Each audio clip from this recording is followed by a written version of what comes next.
morning, friends. Today we are going for our next lecture and almost I think so last lecture of chapter 5. Okay, our full chapter is finished, all the theory is finished, exam is done already. Okay, you wrote the very good paper. Okay, and the numerical is also complete, example, exercise. Okay, today we are going for the extra numerical for the chapter 5 for your practice. Okay, and from the next time we are going for the chapter 6, work energy power. Done. So we are starting for the next numerical. So first one is these are data. ये आपको data दिया हुआ है. Data में ये लिखा है, मैं आपको वो पीडीएफ सेंड करूंगा साथ में.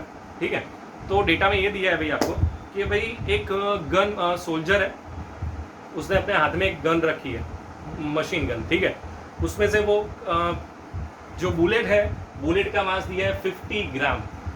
ओके, बुलेट की स्पीड दी है आपको 1000 मीटर पर सेकंड. ओके, वो अपने ये इस यहाँ पे मैक्सिमम 200 न्यूटन तक का फोर्स वो कैपेबल है. Is a capable of up to the 200 newton force.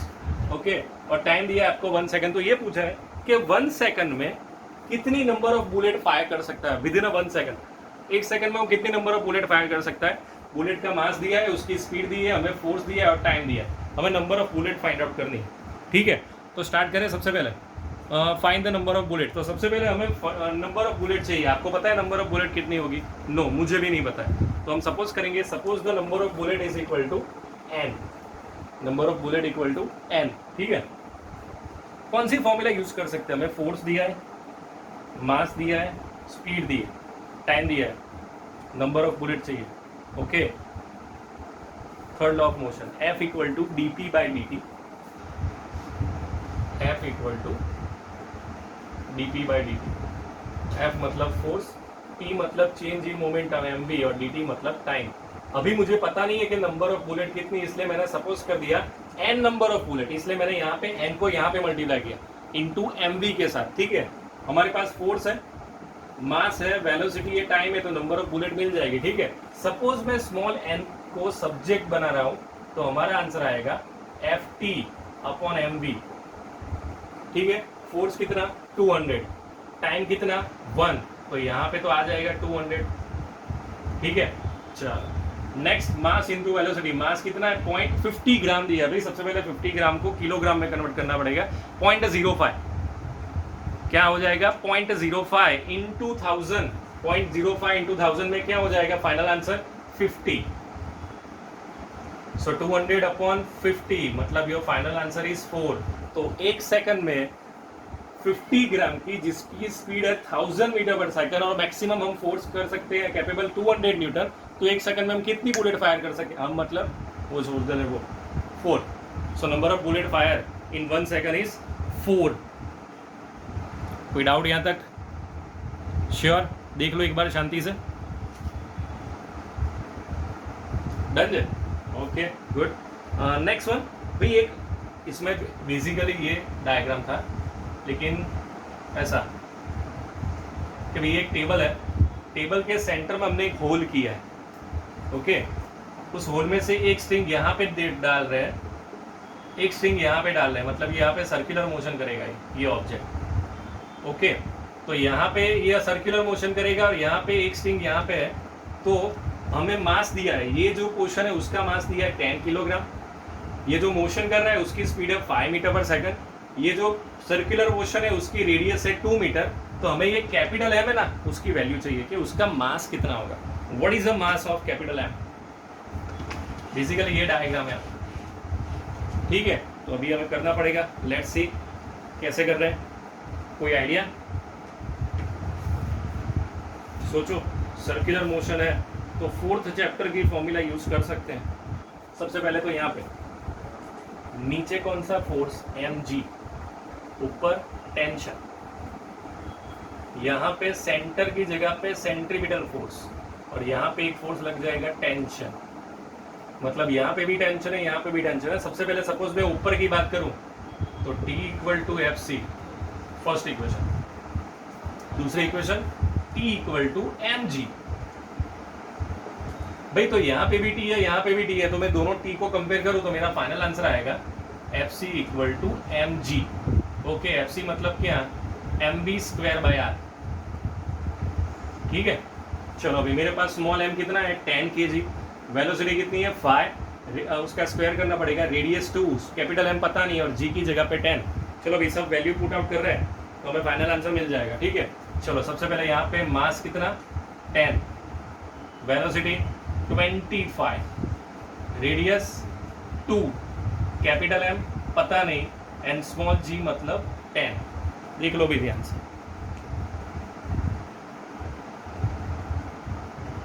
Okay, कुछ कट होगा भाई, 10 कट,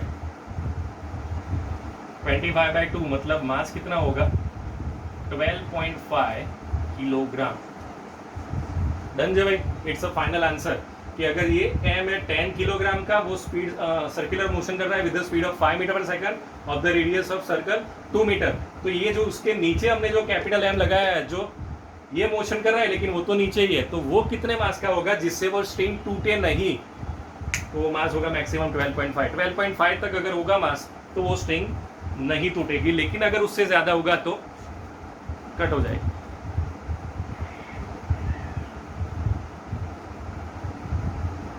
कंफर्म,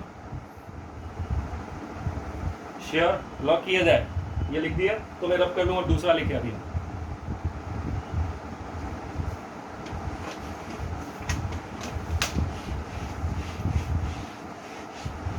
ये जो नंबर मैंने दिए ना, सबसे पहले 5 नंबर दिया था, फिर 11 नंबर दिया था, तो उस हिसाब से करना क्योंकि पीडीएफ उस हिसाब से आएगी, क्योंकि उसमें नंबर चेंज हो गए ना। मैं 1 2 3 4 लिखूँ लेकिन आपके क्वेश्चन में ही वो नहीं होगा तो फिर प्रॉब्लम होगा, इसलिए मैं बोल रहा हूँ, तो उस हिसाब से करना आप लोग। ओके, नेक्स्ट क्वेश्चन है, अच्छा सा क्वेश्चन है।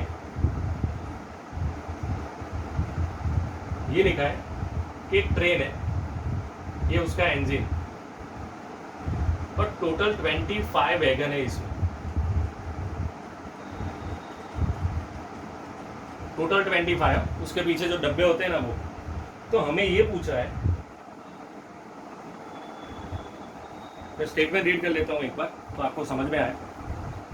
इन an accelerating goods train 25 wagons of equal mass, सभी के सभी इक्वल मास के हैं, are attached to the engine, मतलब ये इंजन है और उसके पीछे 25 वैगन्स है, सबके मास सेम दिए हुए हैं। Okay, shown by calculator whether the tension in the coupling between the 4th and 5th wagon and this is same as that the between the 20 and 22nd 21st and 22nd wagon। Okay, चलो भाई 4th and 5th के बीच में, तो ये 4th, ये 5th, इन दोनों के बीच में टेंशन, और ये 21 और ये 22, ये 23, ये 24, 25, टोटल इतने इन दोनों के बीच में।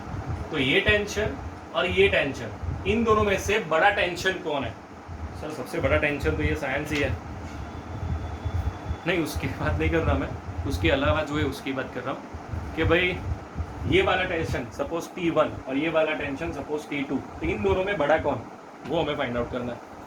तो लेट्स सी, देखते हैं भाई कि कितना टेंशन, कौन सा टेंशन ज़्यादा बड़ा है। ठीक है, तो स्टार्ट करें। श्योर, ओके, तो ध्यान से अभी सबसे पहले ट्रेन यहाँ पे जा रही है इस डायरेक्शन में, तो भाई इंजन का फोर्स यहाँ पे है कैपिटल F। अगर इंजन यहाँ पे जा रहा है लेफ्ट साइड, तो 4th और 5th के बीच में टेंशन है वो यहाँ पे लगेगा।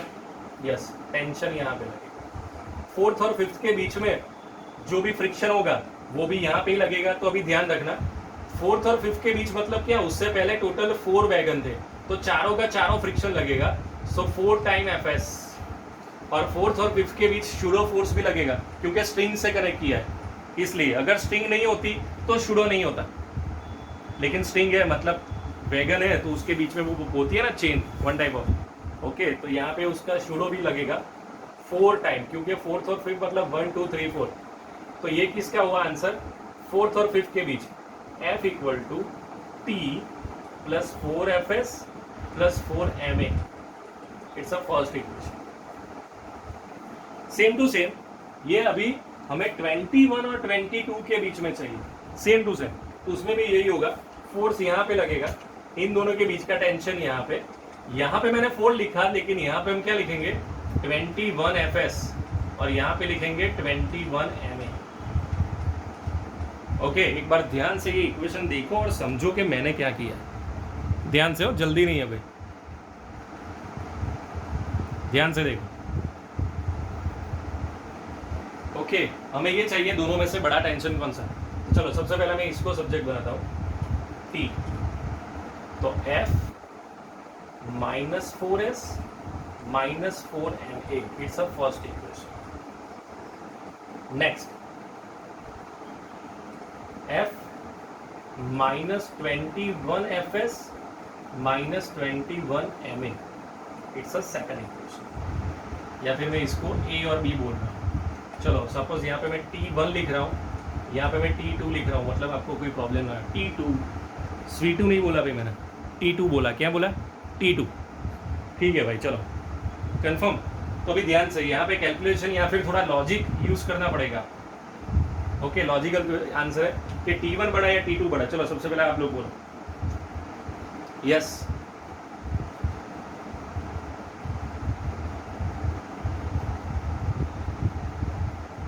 T1 okay, T2 okay. मुझे विथ रीजन चाहिए भाई कि भाई आपका आंसर T1 है तो T1 क्यों, अगर आपका आंसर T2 है तो C2, अरे C2 क्या, T2 है तो T2 क्यों। ठीक है, तो देखो एक सिंपल लॉजिक। सपोज हमारा F तो सबके लिए कांस्टेंट रहेगा। सपोज मैं यहाँ पे 1000 सपोज 1000 न्यूटन का फोर्स मैं दे रहा हूँ यहाँ, तो मुझे यहाँ पे क्या करना है 1000 - 4, और यहाँ पे क्या करना है 1000 - 21। तो चलो भाई 1000 - 4 का आंसर क्या आएगा, उसमें से 4 कम होंगे, और यहाँ पे 1000 - 21 में 21 कम होंगे। तो दोनों में बड़ा कौन होगा? T1 is greater value. तो उसका मतलब ये हुआ कि 4th और 5th कंपार्टमेंट के बीच में और 21 और 22 कंपार्टमेंट के बीच में ये जो कंपार्टमेंट है ना, उसका टेंशन ज्यादा होगा। हमने यहाँ पे T1 T2 लिखा है, so your answer is T1 is greater than T2। समझ में आया भाई? T1 is greater than T2। ध्यान से, बहुत ध्यान से।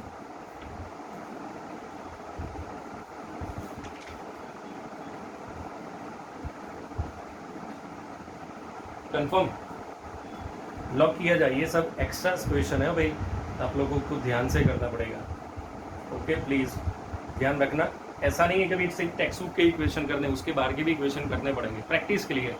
ओके, अगर बाय चांस कोई 2-3 क्वेश्चन बाहर के आ जाए तो आपको ऐसा ना लगे यार ऐसा क्वेश्चन, मतलब इसके जैसे क्वेश्चन भी हमने सॉल्व किए ना, तो टेक्स्ट बुक के बाहर के भी क्वेश्चन हैं तो आप अपने आप सॉल्व कर सकते हैं। ठीक है, तो ऐसे करने पड़ेंगे। टेक्स्ट बुक के तो कर देंगे, लेकिन उसके अलावा भी करेंगे हम। ओके, तो देख लो ये, फिर हम आगे जा रहे हैं।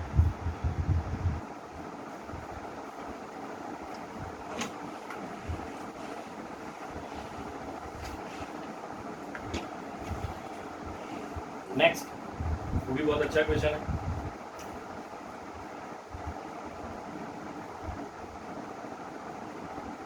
Most important is the diagram.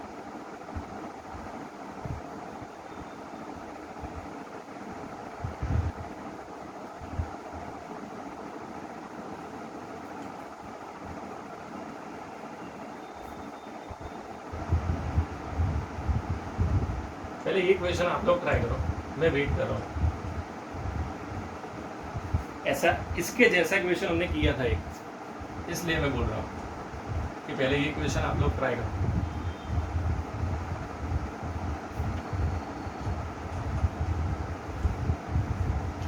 Three kg, 2 kg, 1 kg और फोर्स हम दे रहे हैं इस डायरेक्शन में, राइट साइड, सॉरी हाँ राइट साइड। हमें टोटल 3 चीज चाहिए। First of all acceleration of the system, पूरी सिस्टम का एक्सेलरेशन चाहिए सबसे पहले। उसके बाद चाहिए, चलो सबसे पहले तो एक्सेलरेशन वो मैं कर देता हूँ। क्यों? क्योंकि वो इजी है, और बाकी के 2 में थोड़ा टाइम लगेगा, थोड़ा सोचना पड़ेगा, तो वो आप लोग करना। ठीक है, तो अब से ये तय है कि जितनी भी इजी चीज़ है वो मैं करूँगा, जितनी भी हार्ड चीज़ है वो आप लोग करना। Okay, just speeding. First of all acceleration F equal to ma, so A equal to F by m। Force कितना भाई? 12। मास कितना? 6। Your answer is 2 metre per second square. Your answer is 2 metre per second square.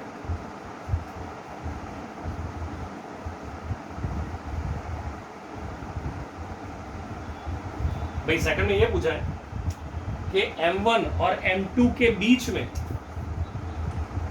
First object, second object, third object, M1 और M2 के बीच में tension चाहिए और M2 और M3 के बीच में टेंशन चाहिए, कितना होगा? तो चलो अभी वो आप लोग करेंगे कि भाई यहाँ से हम फोर्स दे रहे हैं, इन दोनों के बीच में ये टेंशन है, वो कितनी वैल्यू होगी? मैं इसको नाम दे रहा हूँ P1 और इसको दे रहा हूँ P2. Now your turn, do your self, I am waiting. Fast. हाँ,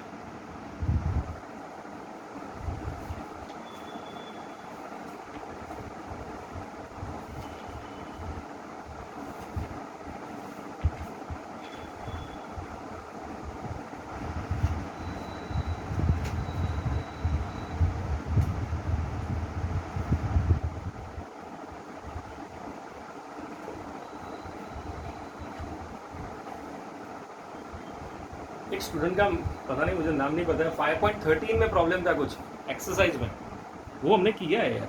वो लिफ्ट वाला क्वेश्चन है. ओके, टोटल 4 केस किए उसमें कि भाई अगर रेगुलर है तो F इक्वल टू mg, अगर विथ एक्सेलरेशन जा रहा है, अगर लिफ्ट नीचे जा रही है तो शूडो ऊपर लगेगा, mg नीचे लगेगा, तो दोनों में आना है. लिफ्ट नीचे जा रही है, सॉरी लिफ्ट ऊपर जा रही है तो दोनों नीचे लगेंगे, शूडो और mg, तो दोनों का प्लस, और फिर वो उसका केबल टूट जाता है तो फिर आंसर 0 आता है. वो हमने किया था, मैंने वीडियो में भी मतलब दिया है, तो आप लोग एक बार देख लेना, वहाँ पे मैंने मैथड भी की है वहाँ पे. ठीक है, तो आप एक बार देख लेना जिसका भी डाउट है. अगर उसके अलावा भी डाउट हो, अगर समझ में ना आए तो बोलना मुझे.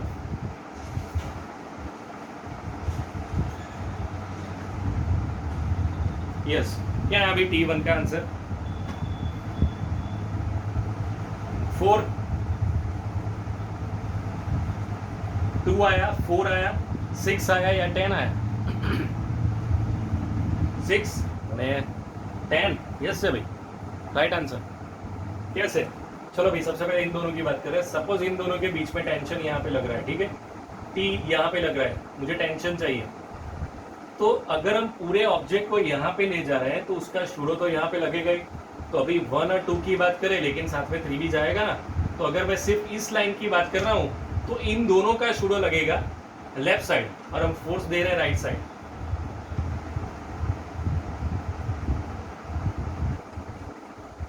तो एक्सेलरेशन कॉमन निकल जाएगा, m2 प्लस m3.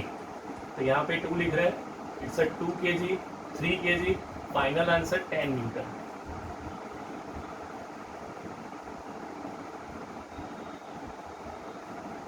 ठीक है. और अभी थर्ड नंबर कि इन दोनों के बीच में कितना है. तो ये तो अभी पहले फर्स्ट और 2 के बीच में किया तब ये किया था, अभी इन दोनों के बीच में मतलब ये कर रहा हूँ. तो अभी कितना है मास मेरे पास? सिर्फ 1 ही है, m3. So your answer is 6 Newton. Okay, अभी याद आया हमने ऐसा क्वेश्चन किया था, लेकिन वैल्यू चेंज थी और बाकी सब भी चेंज था, लेकिन ऐसे बहुत सारे क्वेश्चन हैं.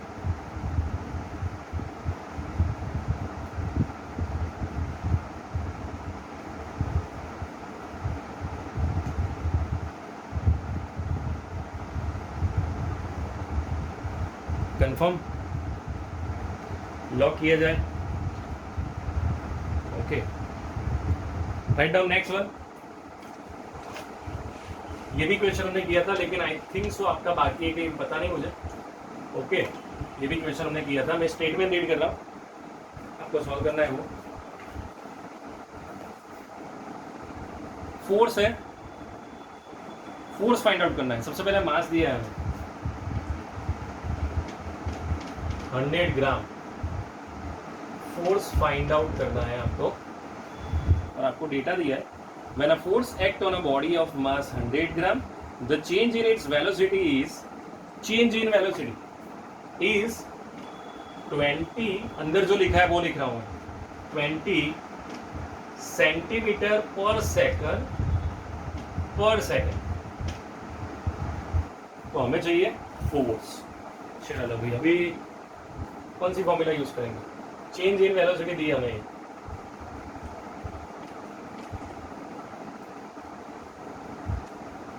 चेंज इन वेलोसिटी ये दी थी 20 सेंटीमीटर पर सेकंड. तो अभी इसका मतलब क्या हो गया? 20 सेंटीमीटर पर सेकंड मतलब सेंटीमीटर पर सेकंड स्क्वायर. तो सेंटीमीटर पर सेकंड स्क्वायर किसका यूनिट है? एक्सेलरेशन का. मतलब डी इज अवर एक्सेलरेशन, और ये क्या है हमारा मास। तो सबसे पहले हमें कन्वर्ट करना पड़ेगा, तो यहाँ पे हो जाएगा 0.1 किलोग्राम और यहाँ पे हो जाएगा 0.2 metre per second square. Okay, so now F equal to ma, so 0.1, 0.2, final answer 0.02 newton. It's a final answer, देख लो एक बार।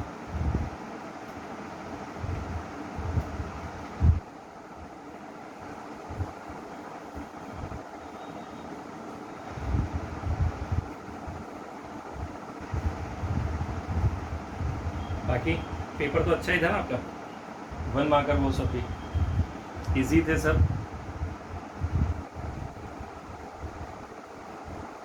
हाँ, और एक एमसीक्यू में आई थिंक सो ऑप्शन में मिस्टेक थी, रूट 13 वाला।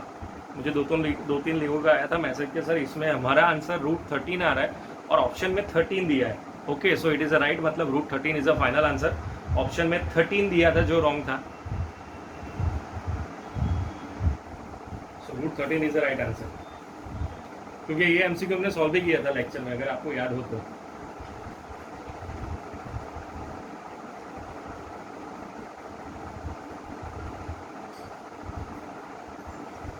ओके, नेक्स्ट क्वेश्चन, ये हो गया भाई कंप्लीट। ओके, नेक्स्ट क्वेश्चन भी बहुत अच्छा है, डायग्राम ड्रॉ कर लेना अभी मैं जो कर रहा हूँ। It's a spring balance.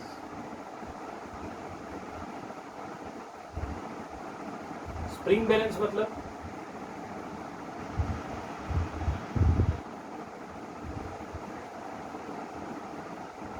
Spring balance मतलब मैं आपको कैसे समझाऊँ। हाँ भाई, वो पता है ना आपको कि सपोज हमें आउट ऑफ, अगर हम प्लेन में जाते हैं, ठीक है, तो उसमें ऐसी लिमिट होती है कि 15 kg से ज़्यादा नहीं ले सकते, 15 पर पर्सन, एक बैग की बात कर रहा हूँ। तो पता है तब हम उस बैग को हम कितना है वेट वो जानने के लिए वो जिसका हम यूज़ कर रहे हैं ना, वो it is a spring balance. Okay, मतलब वो जो होता है ना वो स्प्रिंग बैलेंस है। तो अभी अंदर ये लिखा है क्वेश्चन में कि भाई an object of mass 8 kg is suspended through a 2 light spring balance as shown in the figure।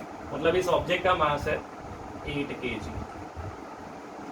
Okay, तो अभी ये मुझे जानना है कि ये 2 स्प्रिंग मैंने लटकाई है, एक के साथ 2 है, तो यहाँ पे 8 है, तो यहाँ पे वो 8 सेपरेटली दिखाएगा या फिर दोनों 2 है इसलिए 4 दिखाएंगे, कि कैसे दिखाएंगे। ऐसा तो मैं आपको ऑप्शन दे रहा हूँ 4। सबसे पहले ध्यान से, 2 स्प्रिंग बैलेंस है सेम टू सेम। ओके, उसके नीचे मैंने 8 kg का एक ऑब्जेक्ट फ्री मोशन में रखा है। फ्री मोशन मतलब ऐसे मैंने कर रखा है उसके नीचे। अभी मैं आपको 4 ऑप्शन दे रहा हूँ जिसमें से एक राइट है। फर्स्ट ऑप्शन कि अभी दोनों की दोनों 8 kg इंडिकेट करेंगे। सेकंड ऑप्शन दोनों की दोनों 4 kg इंडिकेट करेंगे, तो 4 + 4 8 हो जाएगा। ओके, नेक्स्ट दोनों में से कोई एक 8 kg करेगा और दूसरा 0 kg करेगा। ओके, और फोर्थ ऑप्शन ये है कि भाई दोनों का एडिशन कैसे भी करके 8 हो जाएगा। सपोज एक 3 है तो दूसरा 5 होगा, अगर एक 2 है तो दूसरा 6 होगा। चलो भाई क्या करेंगे, आपको क्या लग रहा है व्हाट्स द राइट आंसर? कि भाई दोनों में 4 होगा, दोनों में 8 होगा, एक में 1 एक में 0 होगा, या फिर दोनों का एडिशन 8 होगा। दोनों में 4 सर, इसमें तो एक से ज़्यादा ऑप्शन राइट लग रहे हैं, है ना, है ना, है ना, है ना, मुझे भी ऐसा ही लगा।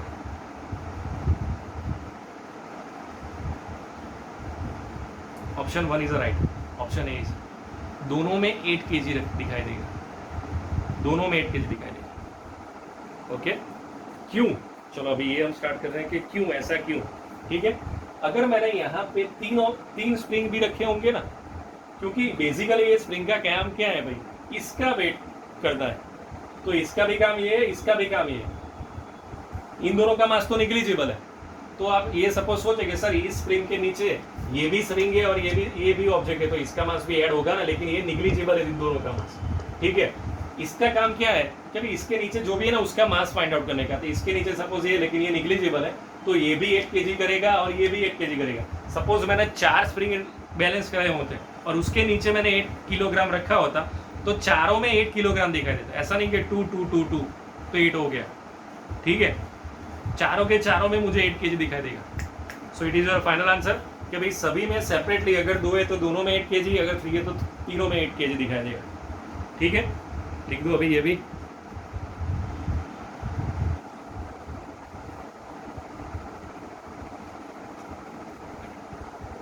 ओके तो भाई अभी हम, मुझे लग रहा है वैसे सफिशिएंट न्यूमेरिकल्स हो गए हमारे इस चैप्टर के लिए।